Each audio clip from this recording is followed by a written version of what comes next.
অনেক দিন ধরেই গুড়া মাছ খাওয়া হয় না, তো এই চিন্তা ভাবনা থেকেই আম্মু হচ্ছে গিয়ে অনেকগুলা কাসকি গুড়া মাছ নিয়ে আসছিল।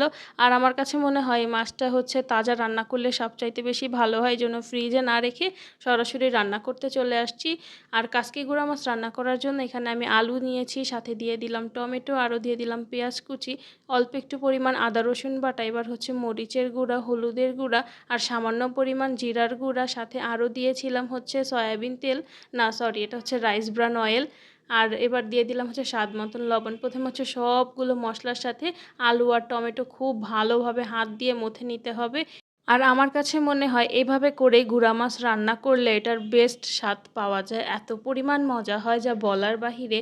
আমার কাছে মনে হয় যে এভাবে করে মাছ রান্না করলে মাছের গুণাগুণও খুব সুন্দর থাকে।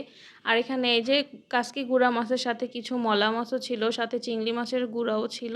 এবার সবগুলো মাছ দিয়ে এবার আলতো হাতে হচ্ছে সবগুলো মশলার সাথে মিশিয়ে দিব। এবার কিন্তু মোটেও জোরে জোরে জোরে মথা যাবে না, তাহলে কিন্তু মাছগুলো একেবারে গলে ভর্তা হয়ে যাবে। আর এখন এই তো এখানে দিয়ে দিব হচ্ছে পর্যাপ্ত পরিমাণ পানি। প্রথমে আমি একটু পানি দিছি, মনে হয়েছে যে না কিছুটা পরিমাণ কম আছে, এই জন্য পরে আবার আরেকটু পরিমাণ পানি বাড়ায় দিছি।